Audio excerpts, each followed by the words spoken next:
Artichokes, I carciofi. I have never boiled an artichoke. There are cooks, I understand, who have never made artichokes any other way.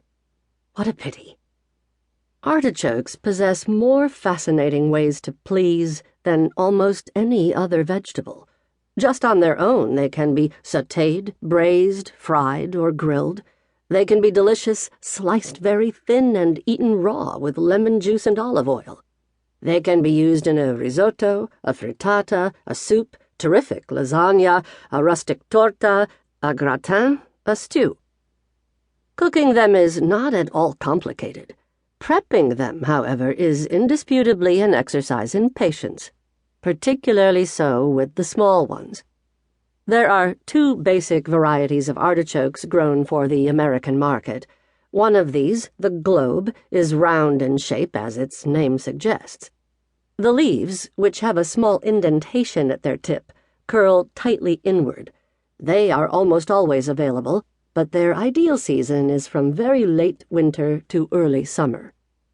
The globe resembles the Italian artichoke known as mamola in Rome, where it is often served alla giudia, flattened and fried to a crisp, its leaves curling in imitation of a chrysanthemum. The other variety is smaller than the globe. Its leaves, which are often purplish, lean slightly outward with a thorn at their tip. Their flavor is more intensely artichokey than that of the mild-mannered globe. Small artichokes, whose growers describe them as babies, have made a welcome entry into the market. They come from the same plant as the larger ones, but they are clipped from a lower section. They don't have a fuzzy choke at their heart, and they have a fine taste, but they require at least as much patience to prep thoroughly as the larger ones. When you are about to buy artichokes, look them over carefully to be sure that they are fresh and worth the effort you'll be putting into preparing them. Bend back a leaf, which should snap, not fold over limply. Check the bottom end of the stem where it has been cut. It should still be green and possibly dewy, at least in part. If it is dark or even black and lifeless, it was cut from the plant too long ago. Keep fresh artichokes for up to a week in the refrigerator, stowed in a large, open plastic bag. Baby artichokes are usually sold in a plastic box in which you can refrigerate them for about a week.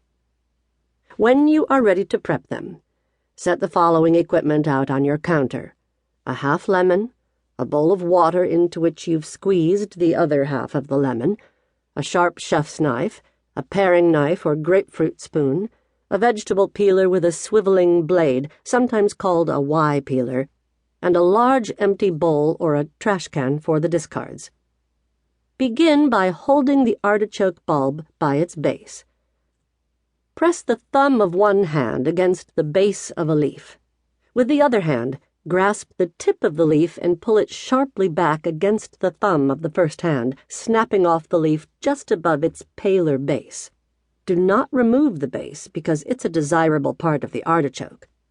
Go around the bulb, snapping away leaf by leaf until you have exposed a pale-colored central cone, dark only at its tip. Using the chef's knife, cut off the top of the cone, leaving just its pale base. With the half lemon, rub the cut edges of the artichoke to keep them from getting dark. You are now able to look into the artichoke's center, where there is a ring of soft, tiny leaves with prickly tips that curve inward. Use the tip of the paring knife or the grapefruit spoon to scrape them away along with the fuzzy choke beneath them. Do not carve away any part of the artichoke's tender and delicious bottom. Take a last look at the outside of the bulb where you see the stumps of the leaves you snapped away. If you spot any remaining dark green part, pare it away now. If you are making artichokes Roman style, in which the full stem remains attached to the bulb, leave the stem on. For other preparations, detach it, but do not discard it because it is very good to eat. Cut off a 1/4-inch disc from the stem's bottom. A dark green layer sheathes the stem's pale core. The core is tender and delectable,